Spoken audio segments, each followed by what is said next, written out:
काजू कतलीचा बॉक्स उघडताच धक्कादायक प्रकार आला समोर। बुरशीच्या थरातून वळवळल्या जिवंत आळ्या। बुलढाण्यात FDA पथकाची रिलायन्स मॉलवर धडक। सणासुदीच्या तोंडावर बुलढाणा शहरात ग्राहकांच्या आरोग्याशी खेळ करणारा अत्यंत किळसवाणा आणि संतापजनक प्रकार समोर आला आहे। शहरातील रिलायन्स मॉलमधून खरेदी करण्यात आलेल्या सीताश्री लक्ष्मीनारायण कंपनीच्या काजू कतलीच्या बॉक्समध्ये चक्क बुरशी आणि जिवंत आळ्या आढळल्याने एकच खळबळ उडाली आहे। गोड पदार्थांच्या नावाखाली ग्राहकांना काय विकले जाते असा गंभीर प्रश्न उपस्थित झाला आहे। प्राप्त तक्रारीनुसार संबंधित काजू कतलीचा बॉक्स उघडताच त्यातील मिठाईवर बुरशी पसरलेली आणि आळ्या वळवळताना दिसून आल्या।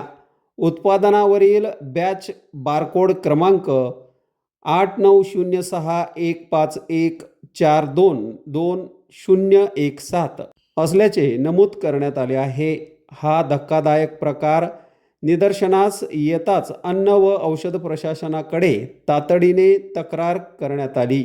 तक्रारीची गंभीर दखल घेत अन्न व सुरक्षा अधिकारी G.K. वसावे यांच्या नेतृत्वाखाली FDA बुलढाण्याच्या पथकाने तात्काळ संबंधित ठिकाणी धडक देत कारवाई केली। पथकाने उत्पादन आणि उपलब्ध साठ्याची तपासणी सुरू केल्याची माहिती आहे। दरम्यान ही काजू कतली किती दिवसापासून विक्रीसाठी ठेवण्यात आली होती?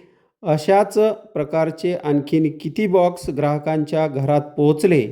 उत्पादनाची साठवणूक आणि कालबाह्य नियम पाळण्यात आलेले होते का? असे अनेक प्रश्न आता उपस्थित झाले आहेत। प्रयोगशाळेचा अहवाल आणि FDAच्या पुढील कारवाईकडे सर्वांचे लक्ष लागले आहे।